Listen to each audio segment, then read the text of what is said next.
I just want to touch on the crop rotation piece. So what is your favorite crop rotation and why? Yeah, favorite crop rotation is going to be let's start with corn. Um, we'll come out of corn and we'll probably then go into soybeans because cereal because okay, let me explain where I'm from as well because I didn't tell your listeners. I apologize.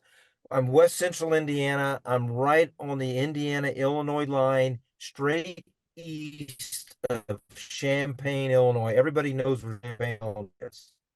Um, so when you live where I live, or even in the Midwest, there are weather events that will stop you from planting the species that you need to plant for the next cash crop. Okay.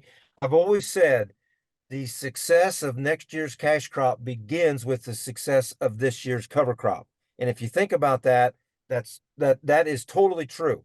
So you are not going to create a a environment for a cover crop package that's going to be conducive for corn next year if you are only on a corn and soybean rotation. It's not going to work because you don't have enough growing season after the soybean harvest to get your cover crop established for the corn.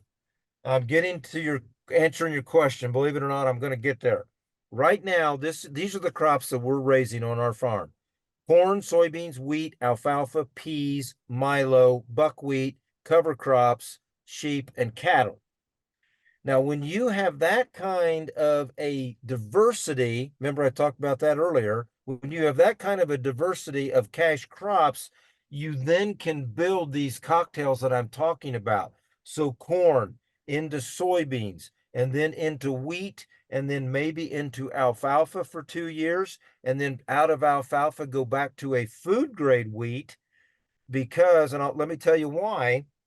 So when when you raise cereal rye, when that becomes your staple crop, which it is, because when it gets November in the Midwest, there's nothing else you can plant but cereal rye.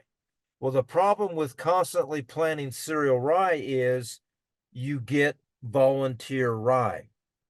So then when you plant your wheat crop, your uh, uh, what do we plant? Soft red winter wheat here. When you plant your soft red winter wheat into a field that probably has volunteer rye, you're going to harvest that and get every load rejected because you've got volunteer rye in with your wheat. So you got to understand here what's happening.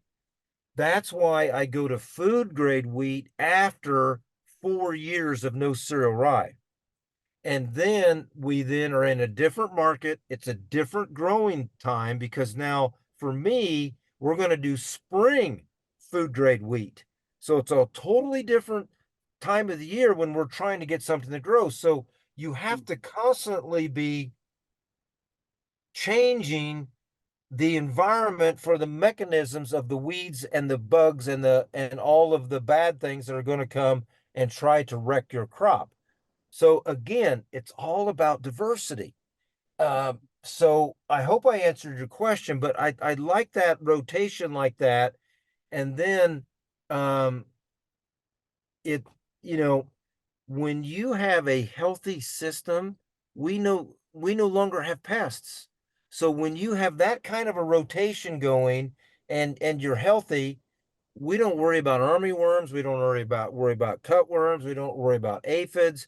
We just simply don't have them because we've built a system that is promoting the environment for those beneficials to thrive.